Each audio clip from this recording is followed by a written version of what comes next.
On today's episode, how much more can I screw up the way this idles?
Okay, so why did I do a quick swap out on today's short video of that 1-inch spacer? So, recap. Car ran fine for 3 years after we put a new carburetor in there, and then it didn't. And then I've been fighting it off and on ever since. I make repairs. I went through the list of it before in other videos. I'm not going to recap it today. But every time I made a repair, it ran good for a couple weeks or a couple days, and it would just start fouling up again. Well, we had it working really well. We'd fixed the vacuum leak, presumably, and that's been quite a few months ago. But as I've been driving it over the winter and parts of spring, it started getting worse again. And as you saw in one video, we tore the carburetor apart, didn't really find anything. I put a phenolic spacer on there. It cleaned all the, when you rev up reaction, whenever you spray the carb juice around the base, except for on the passenger side. If you remember, so there was still a slight reaction. Well, over time, it started getting worse again. And in the interim, I found out I was tuning it to a 1406 specs. I have an Edelbrock 1404. Shouldn't make a difference, but apparently in my reading it does. And it means a little lower timing. So instead of between 12, 15, sometimes 17, depending on what you read, the stock is, I think, 10 to 12. Well, for the 1404, they do suggest 10 to 14. And then to run the vacuum at 800 RPM, which I think I had to run it to about 1,000 to make it work right. Well, it seemed to do fine for the first day, and then it started up again. This time, I started seeing some fuel leaking again from the bases you saw in that, as you can see here.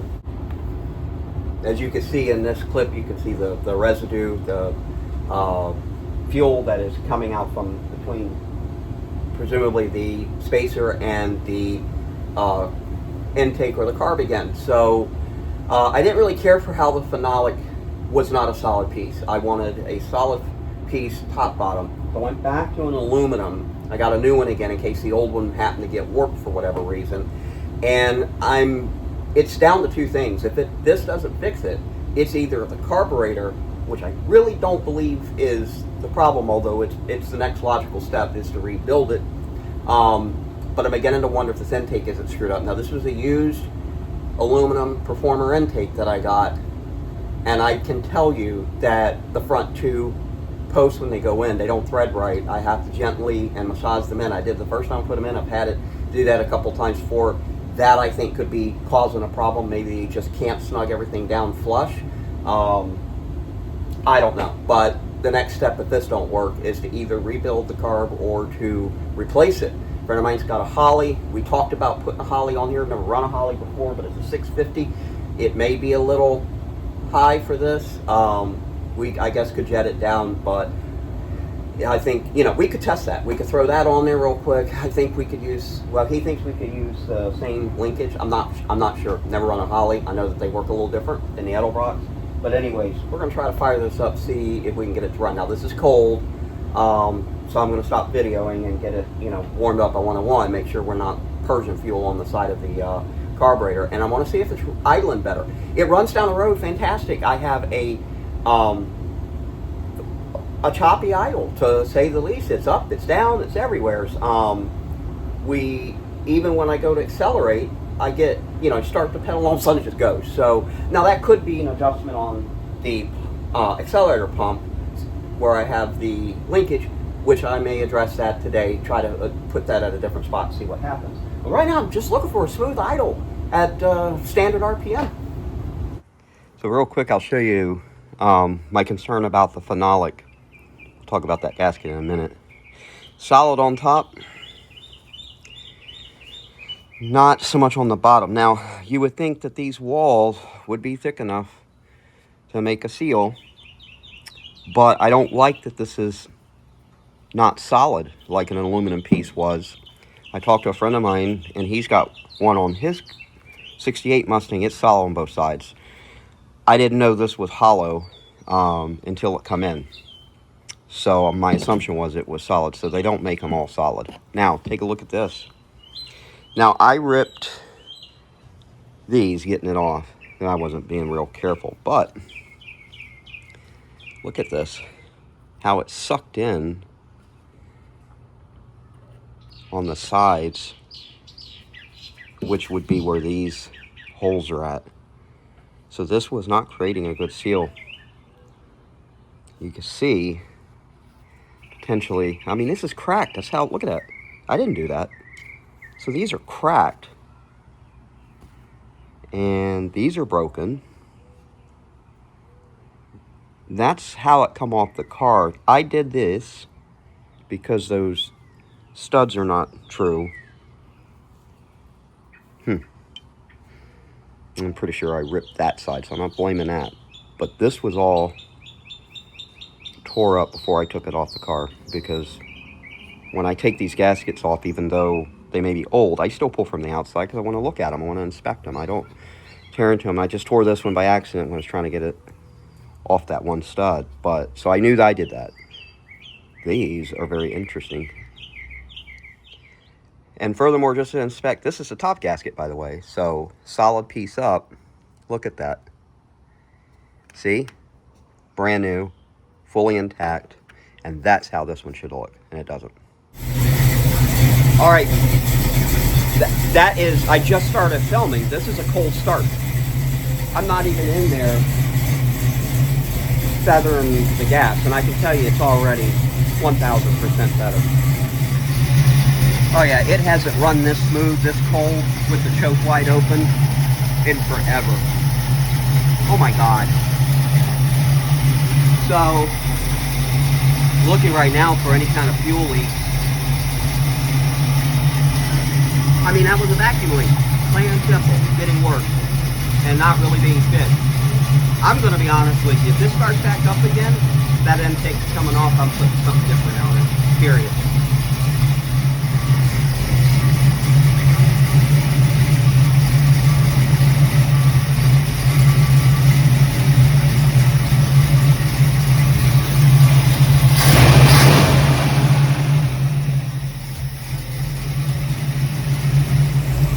Alright, that was completely unexpected. I figured I'd still have issues, but no gas leaks. It's running for the first time in 2 years. Extremely smooth and consistent on cold idle. Time to drop the hood, take it for a ride. Let's see how the acceleration is, and let's see how it does after a couple miles down the road. The static.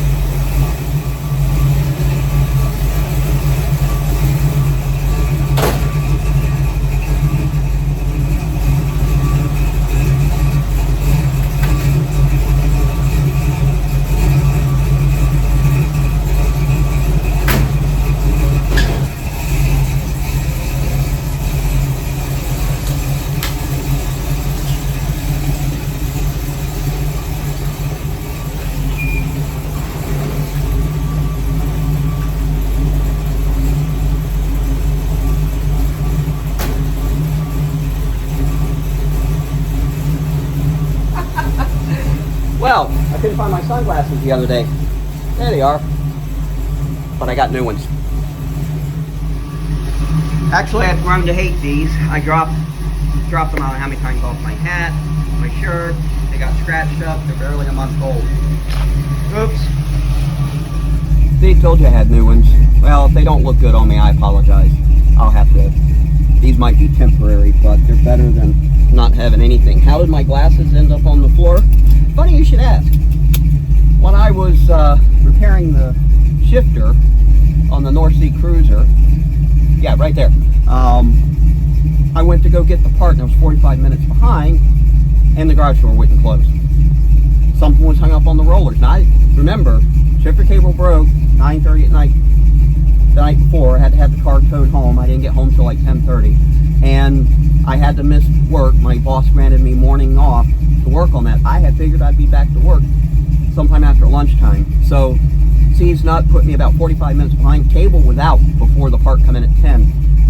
Anyways, 10:45, I go to leave. Garage door wouldn't close, and I had to figure that out before I went and got the part. Figured out it was something with one of the rollers. They were coming loose anyway. I had to do some adjustments. Finally got the garage door to go down. And then go get that. So what I do, I was ready to roll out. Somebody, as I'm trying to figure out, the door comes up, wants to talk to me about the cars, which normally is a good thing. And that day was not the day. I was already, feeling the tick-tock in the back of my head. I was getting upset. And I'm like, dude, I'm sorry. I can't talk right now. I'm trying to get the door fixed. Anyways, when that happened, I just took the glass and I flung them. I have no idea what happened to them. I couldn't find them. My wife couldn't find them. Bought these, ran them over. They were under the car. Oh well. That's my anger getting the best of me. Let's see what happens.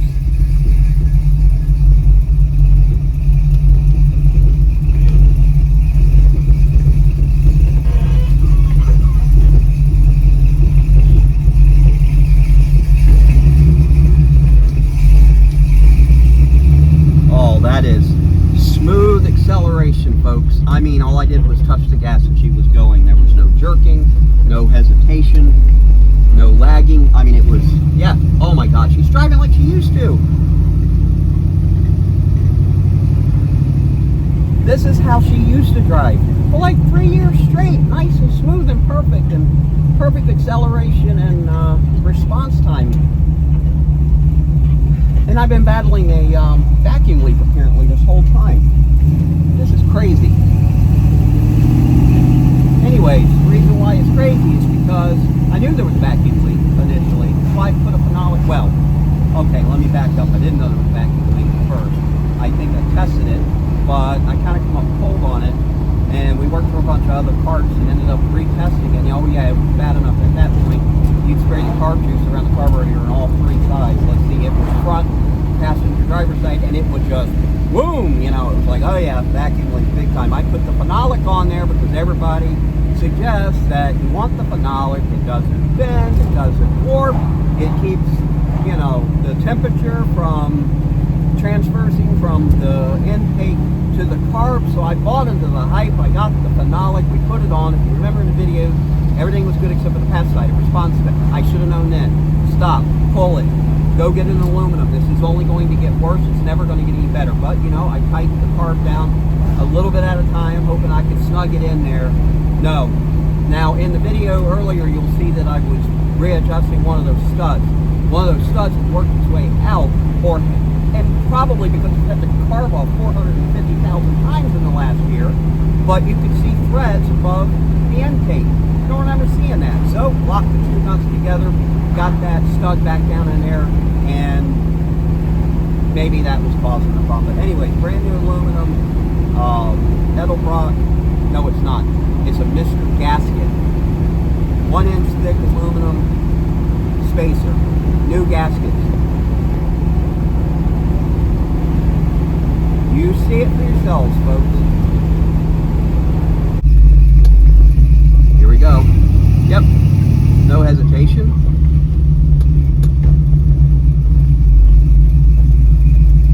I'm feathering the... Look at that. I'm not even pushing the gas hardly. It's going. Before you push, and all of a sudden she just take off. So yeah, it was getting so violent with the response hesitation, and then all of a sudden acceleration that even Darlene got to the point she was bitching about it, and it was hurting her neck because it was snapping her neck. And she was getting to the point where she didn't want to drive or ride in the car anymore. She was kind of fed up with it. And then, of course, the way it was idling, it was always a question sometimes whether it was going to run or not. We'd get out and, you know, it fired up one time and it idled okay. I mean, it was good enough for county work. But then you get out to a show and then you go to fire up and it didn't want to run. And you just kept having to kick it in the ass with the fuel pedal, the gas pedal, just to keep it running. I mean, it was like, it wouldn't even idle. I mean, it just wouldn't even idle. So, and I had to up the RPM again. Now, I haven't even tried readjusting the cars again. By the way, when I retune the car to the 1404 specs, by the way, was the first time I had the car within spec. Because before, when I was reading the instructions, and it took me a little bit of digging to figure it out, don't know why, the interweb sometimes just doesn't give you what you want when you're searching. You have to search it correctly. I don't even care about AI. Actually, AI helped me, by the way. Anyways, I had the carburetor idle, the fuel air mixture screws 3 to 4 turns out. That was, and the idle up probably where it would normally be 1,000 plus RPM just to get it to idle right, which is a nightmare to drive. When I settled the timing down and dialed it in, I started at 10, it was too low, and then I bumped it up to 12 and then 14. Oh, by the way, another thing that I learned, I've always timed first and then set the carburetor. They said set the carburetor first and then time it. No. Yeah.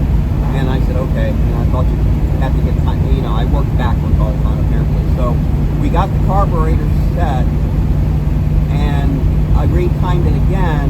It still wasn't quite right, so I put it to 14 degrees, and I didn't even use vacuum gauge this time. I decided to leave it alone, and I used my own ear, and I got the carb and the idle down to 800 RPM, and the mixture screws was only out a turn and an eighth.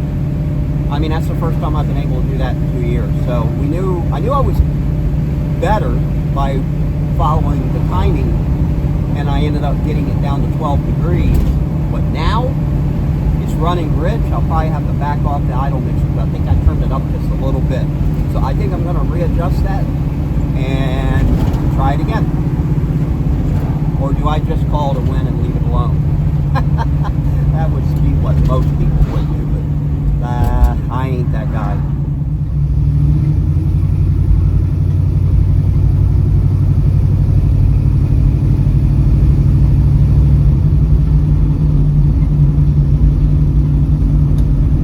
Okay, you know what? I need to try a hot start, because even at that tuning specs, it didn't like to fire right up, and it should fire right up with absolutely no turnover, and I want to see if that's the case. Alright, so turn it off. I don't think I'm going to mess with the timing at all. I'm just going to readjust the carburetor idle mixture screws, maybe bring the idle down just a hair, because you can tell now it's a little high. Yeah, I think I'll do that.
might have heard with the idle there, when it's not set quite right, you hear it, you know, whoom. I pull the idle up just a hair.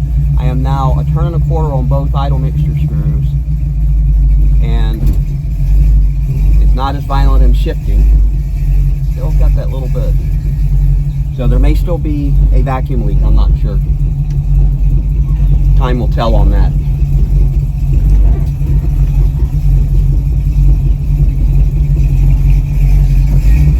All right, here we go.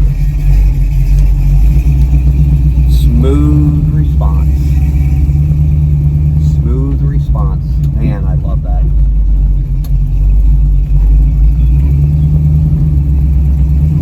Oh yeah. I cannot believe how smooth it's driving now. Now, this goes to show how it goes with me sometimes. There's times when, yeah, there's just times when it doesn't always go right, and then I fight gremlins. We were heading out to Richards today to work on that transmission for Mason, which you'll see in another video. And we were talking along the way, Bob Moran and I, and you know, we were talking about the different variables that's been introduced and the different troubleshooting and the symptoms. And he said if it was him, he would go back to the basics when we're up against something like this. He said, get a solid.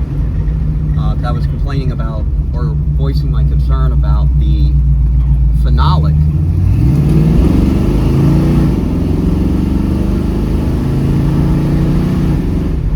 I wanted to at least get out on a side road and get that up to speed. I got to get some torque on this because I want to make sure we don't spring a leak. But anyways, he said I'd eliminate all the variables. The phenolic not having a solid bottom like I think it should was what I was complaining about. He said to go back to a solid aluminum spacer. He said that's what he would do and start working up. If it's still not fixed and it's the carburetor, rebuild it or replace it. And so that's what we did. I asked a couple of my Mustang buddies if they had some extra ones. One said he just got rid of one last week. So I called up a parts store locally, and sure enough, they had one sitting there ready. And so went, got it, put it on, quick swap. Obviously, the other one was compromised somehow. So it lived through the first 3 to 6 months of overheating when the original radiator was causing problems. So my guess is, you know, maybe the overheating. Jumping out in traffic. Realized somebody was turning all of a sudden. Anyways, the overheating may have warped it.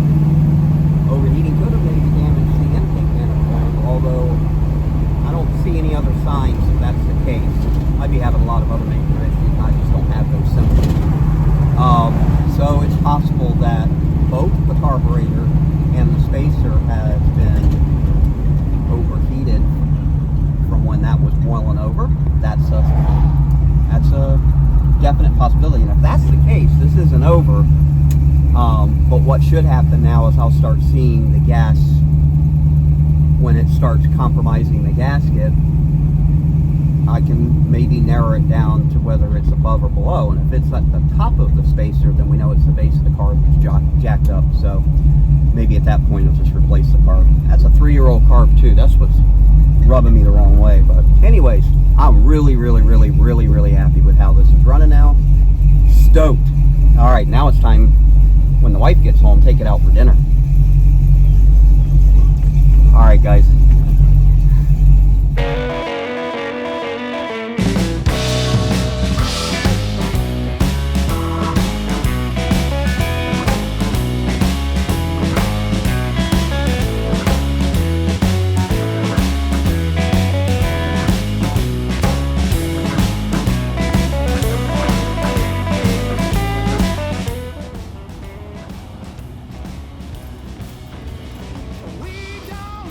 Oh, some of you may be saying, Hey, you didn't pop the hood and wipe it down and clean the interior. No, you're right, I didn't. Because we're not going to a car show this evening. We're probably going to go to dinner. And if I can convince the wife to go out in this mildly warm evening, although it's been pretty once the sun sets. And it's also love bug season, so they should be going into hiding here soon. So anyways, not going to a car show, just going to go to dinner, so only the outside needs to look good. All right. I'm having a Coke and a smile. So thank you guys for joining me on this little adventure. It's a short clip for working on the car, trying to figure out what the heck was going on with the timing. I'm elated that it's running smooth today. We'll see how long that lasts. This is the best I've ever had it running since it started acting up, probably 2 years ago. Remember, there were times when it ran fine. There were long times when it would run okay, and then all of a sudden it would hit, and then we start on the next thing. And so that's why it's taken so long. And of course, it doesn't get driven all the time, although I do drive it quite often, but not like a daily driver. So anyways, why it's took me so long to finally figure this out. And I probably could have just skipped the phenolic, sorry, I'm real dry mouth, spacer, and went right back to an aluminum. But I had to try it. Didn't care for it. May not be the phenolic design fault, but I just don't care for it. Back to the aluminum, solid piece. Who cares if the car gets up a little hotter? I don't think it's going to make that big of a difference. We'll see how long it lasts. All right, so we're going to go out to dinner if I can convince the wife. It is a little warm, although the evenings and mornings have been really nice. It's getting into the end of May, middle part of May, and it is love bug season, but they should be going into hiding here soon. So anyways, maybe we can go find a nice little restaurant and have something to eat and a beer. Y'all be blessed. I'll see you on the streets.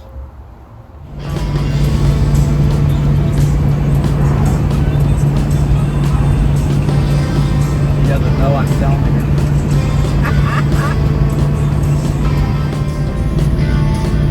Out for our dinner drive, going to Inner Compass.